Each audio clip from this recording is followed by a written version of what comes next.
One, two, three. Nous voici dans GTA numéro 4 pour effectuer un petit comparatif entre GTA 4 et GTA 5 au niveau de la conduite des véhicules qui a, selon de très nombreux joueurs, beaucoup évolué, pas forcément de manière positive.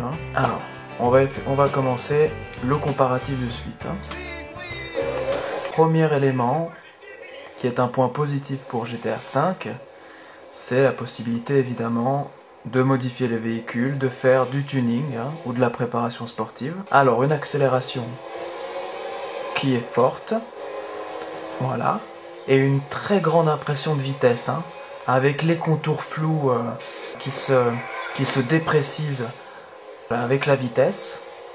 Un autre élément qu'on peut remarquer ici, c'est que lorsqu'on percute ou qu'on frôle un véhicule, la voiture n'est pas entravée dans son élan. La voiture peut continuer à rouler de manière assez vive. Tandis que dans GTA V, ce qui est très flagrant et très pénible avec les voitures, c'est qu'on est constamment arrêté lors de la conduite. Vous voyez, là carrément on peut passer sous une voiture, c'est vraiment quelque chose de très positif. Alors, un autre élément qui a également énormément changé et qui impacte très fortement la sensibilité de la conduite, et alors de la version 4 à la version 5, il y a eu l'apparition de l'ABS, forcément, comme le jeu se situe quand même dans notre monde contemporain américain. Alors là, je vais essayer de faire un petit freinage, voilà. Vous voyez comme ça dérape? Ça, c'est quand même des sensations qu'on retrouve pas dans GTA V, avec notamment le freinage qui est beaucoup plus puissant. Là on va faire un petit test de freinage également. Alors là c'était uniquement le frein à main si je puis dire. Maintenant on va freiner de l'avant et de l'arrière. Alors c'est parti. Voilà. Freinage intégral, donc ça patine, et ça s'arrête beaucoup plus tard que dans GTA V. Ce qui était pas mal dans GTA 4, c'est qu'on pouvait quand même réparer le véhicule en utilisant le petit code de triche, ça c'est sympa. Réglage des feux indisponible sur GTA 4. Bon alors évidemment, au niveau du design et puis du réalisme du jeu, on est très loin de GTA 5, c'est clair.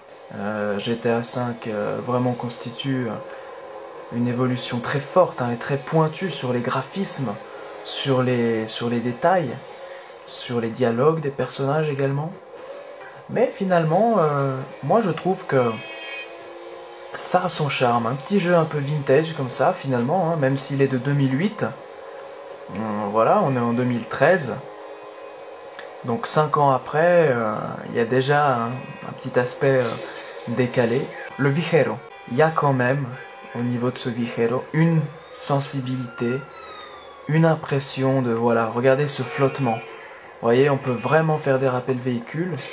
Si vous faites ça avec les véhicules dans GTA V, c'est directement le tête à queue. Tandis que là, il y a vraiment cette maniabilité, cette possibilité de contrôler la voiture. Alors certes, il y a peut-être moins de réalisme, mais il y a quand même beaucoup plus de sensations, moi je trouve. Je ne sais pas ce que vous en pensez, mais les avis sont assez partagés, d'après ce qu'on peut voir sur YouTube et puis sur les forums.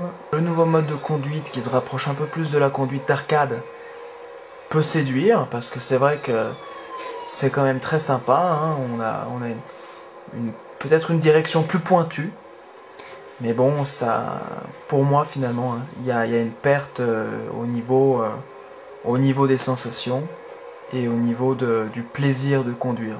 Rappelons-le, GTA 4, l'histoire se situe dans les années 2000, tandis que GTA 5, c'est vraiment c'est du contemporain, c'est les années 2010, et l'évolution des voitures entre 2000 et 2010 a été très nette. 2000, c'est encore très proche des années 90, donc pas d'ABS, pas de direction assistée, beaucoup des designs encore assez cubiques, tandis que les années 2010, il y a vraiment l'apparition de l'électronique intégrale embarquée.